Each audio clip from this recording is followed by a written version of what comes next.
Okay, in this video I'm going to attempt to show you the various steps that I use in order to prepare one of these switches, one of these Ampico function switches for sale. I don't know if you're going to be able to see this. Hopefully this will get into focus here. And you can see the tiny little ridges that are on this. These are supposed to be less than 1/10,000th of an inch from the CNC milling process. But the first step in preparing the switch is actually installing the nipples.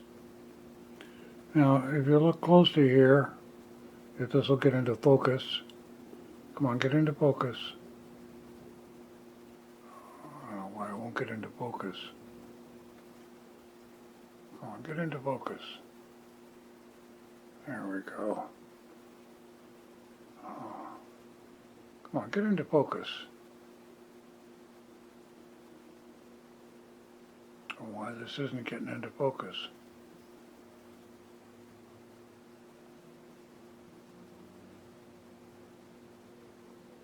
There we go. You can see that I've ground this down a little bit on the end.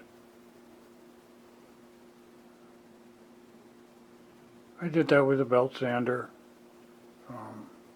just to put a bevel on the edge where the tube is going to go in to the hole.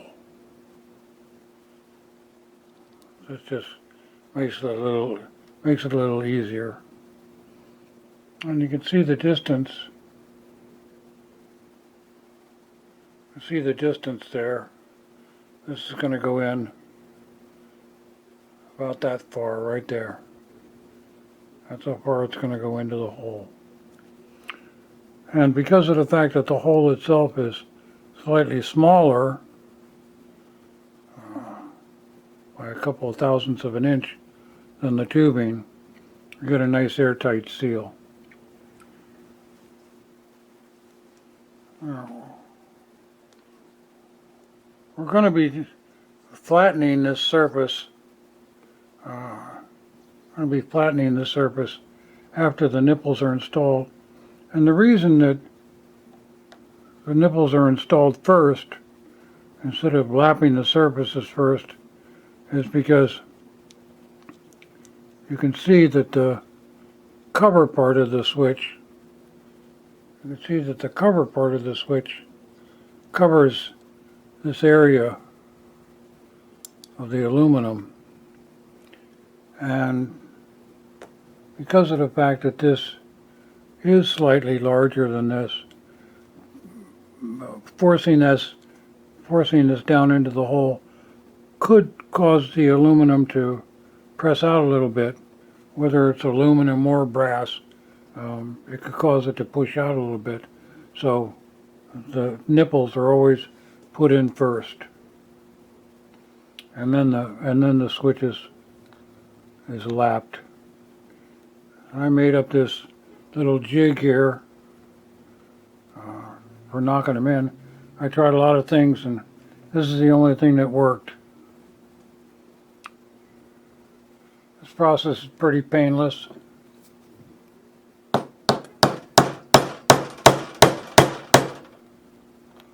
I got to keep an eye on it as I'm knocking it in.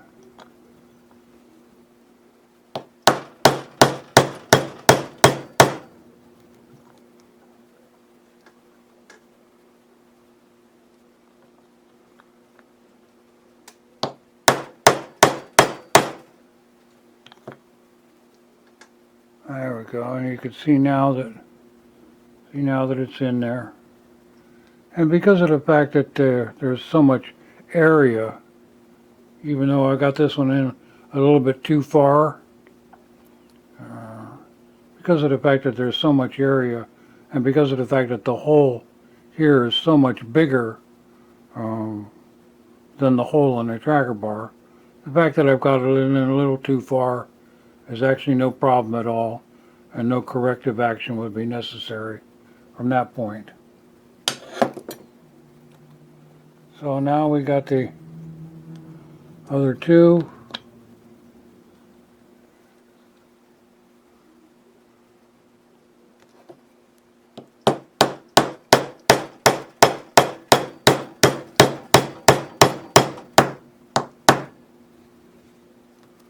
And I just eyeball these. I don't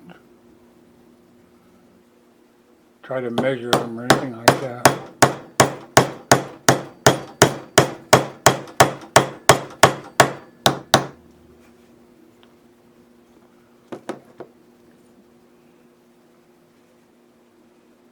So they're all in. The next thing I do is I actually connect up a piece of rubber hose.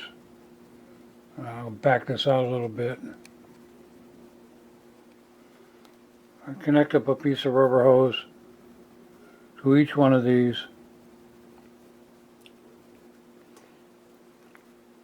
And then I seal this with my thumb. And then I suck on this.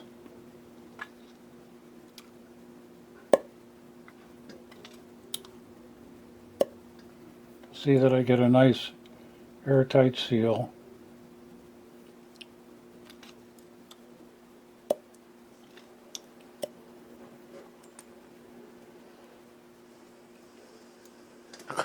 Hope I'm in frame there.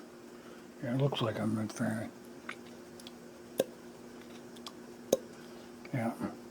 And I just double check that to make sure I got a good airtight seal. The next part is also relatively painless.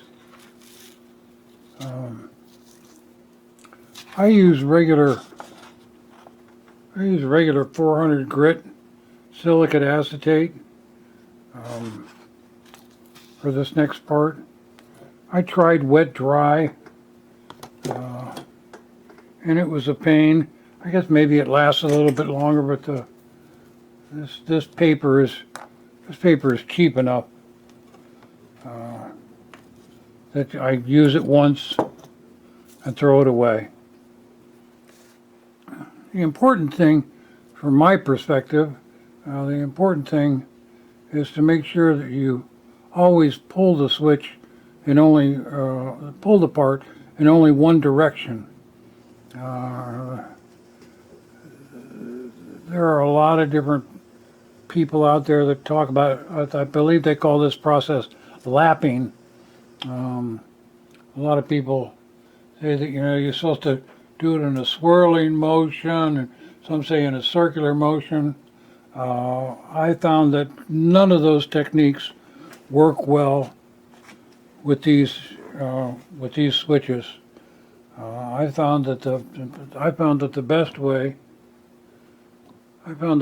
way to do it was just to pull it, to apply an equal amount of pressure as I could to the switch. And you notice you can see the lines and whatnot that are on there. Okay. And I just pull it down, and then I look at it. You can see it's already improved after just one pass. And then I move over, pull it down again, and now you can see. Come on, get in focus. Now you can see that the lines are almost all the way gone. Move over, do it again.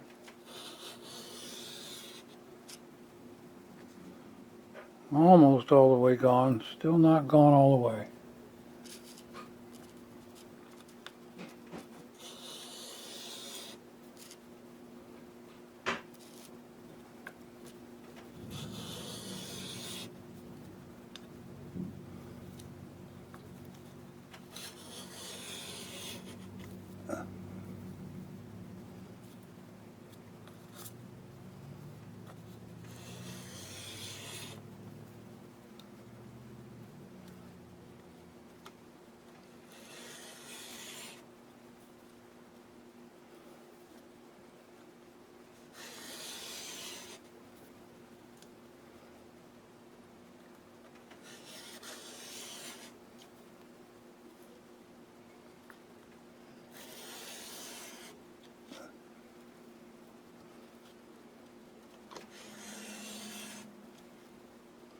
Now this one's been a little more stubborn than most. Let me double check my surface here. Use a straight blade to make sure that there's nothing on the plate.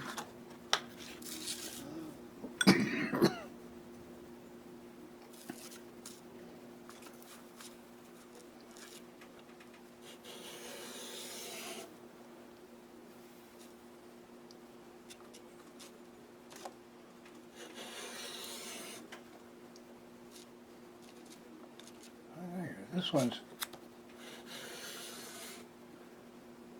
pretty stubborn.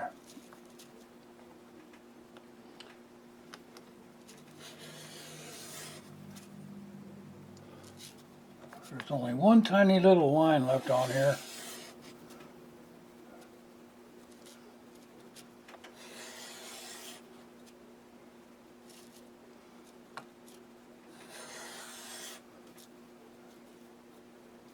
Boy, this is unusual.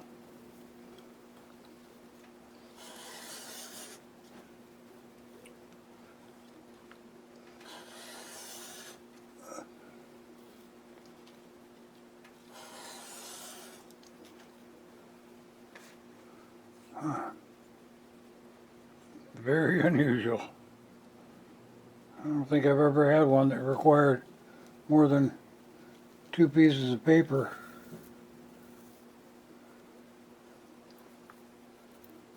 Just goes to show. Huh. Wow.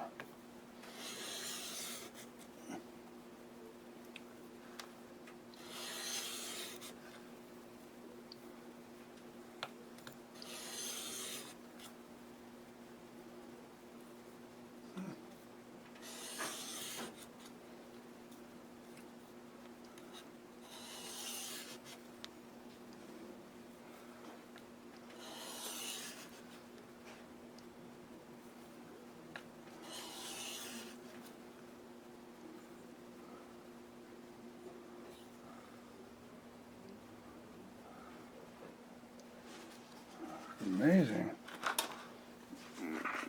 Get this back here.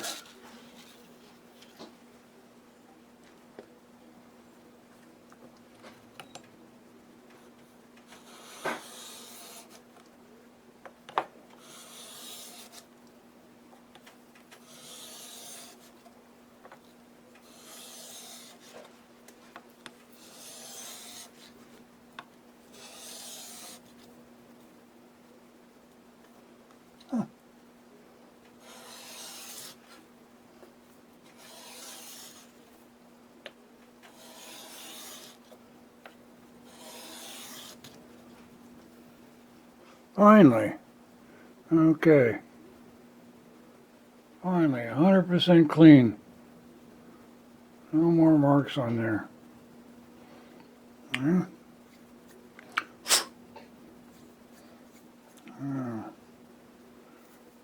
The last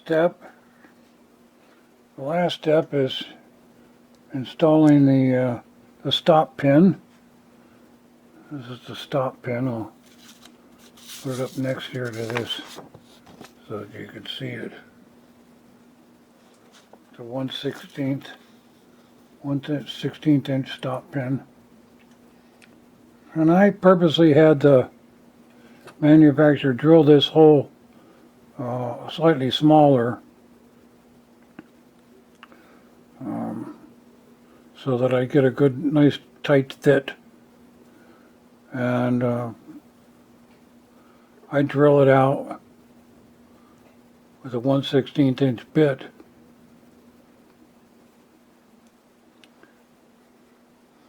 But what I do is I don't drill it all the way to the end.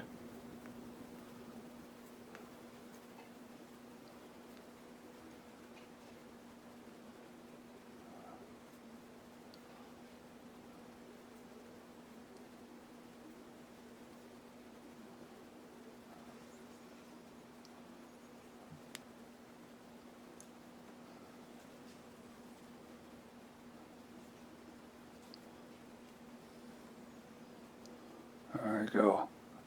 That's far enough. I don't know if you'll be able to see this.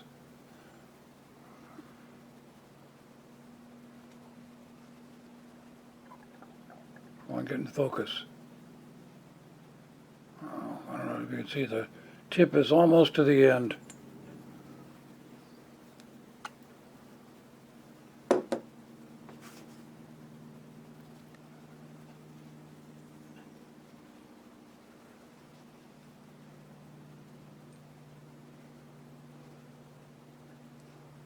And then,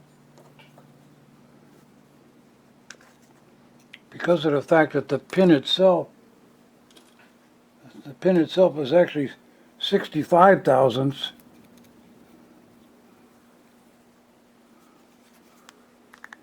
I take a 65.5 thousandths bit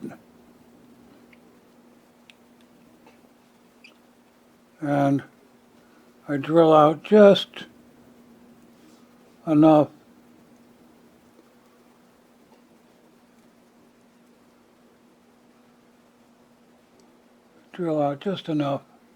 not that much, to get the pin started.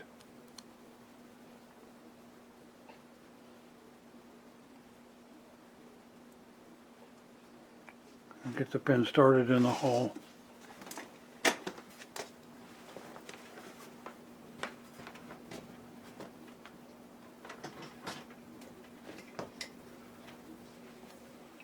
And then I take my big pliers.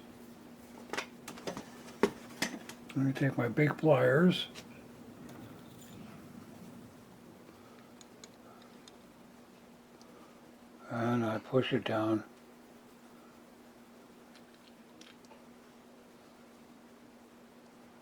I force it down into the hole.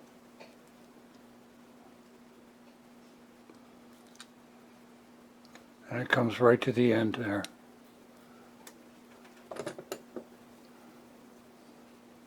So that takes care of the switch end,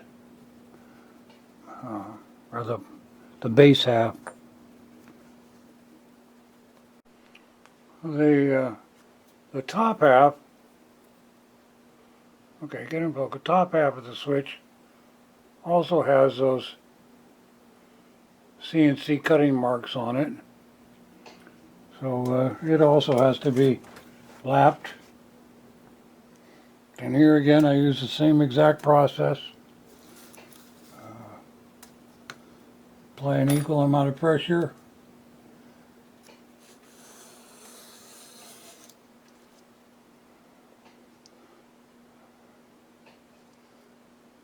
Examine it. And this is more common. So I only had 2 passes across there.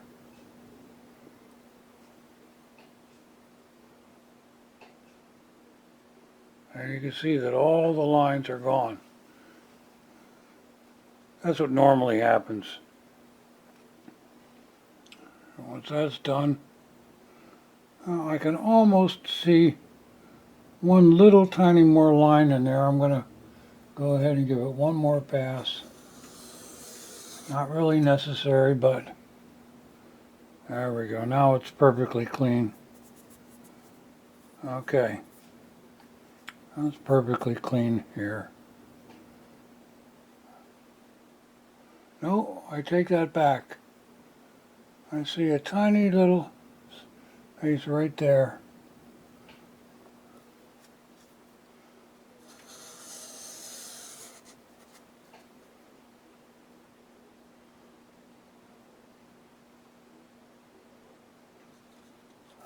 One more for good measure. Okay, now it's perfectly clean. Okay, after that's all done, and we got all that out of the way, then I make sure my fingers are clean. I'm rubbing my fingers off to make sure that my fingers are clean. I take a tiny bit, I don't know if you can even see that.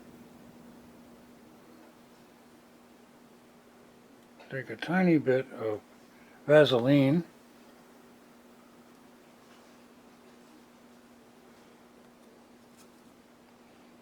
and I dab it. Actually, this is a lot.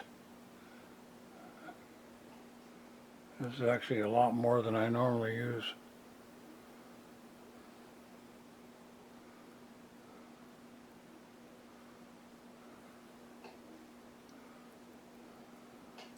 And I dab it on the switch, or on the bottom half. I don't know if you can see that or not.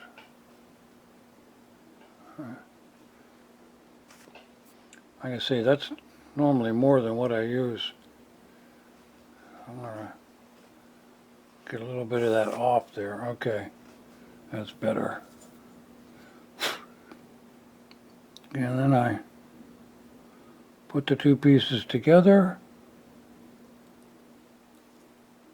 line up the holes inside, and I rotate it back and forth across the movement of the switch from one end to the other and back again, keeping the holes aligned. And then I check it to see whether or not I've got a complete pattern. I don't know if you can see that or not. To see whether or not I've got a complete pattern. There you can see it a little bit. I'm pretty sure you can see that. Complete pattern, which indicates that the two pieces are flat. And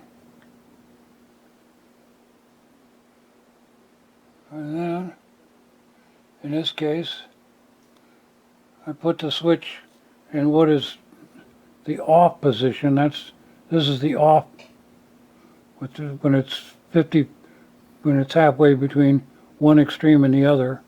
That's the off position. This is the 3-position switch, but in this position, all the holes are cut off.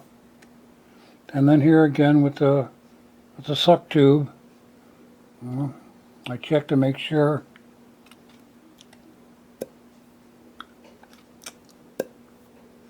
I got a good vacuum.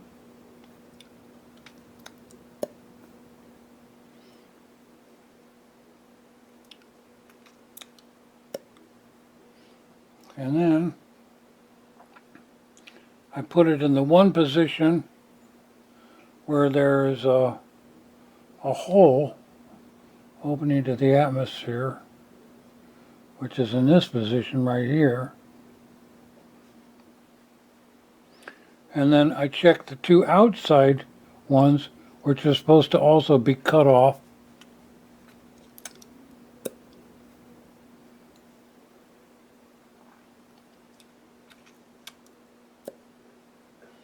And of course, this one's open to the atmosphere, so it's going to leak. And then in the other position, over here,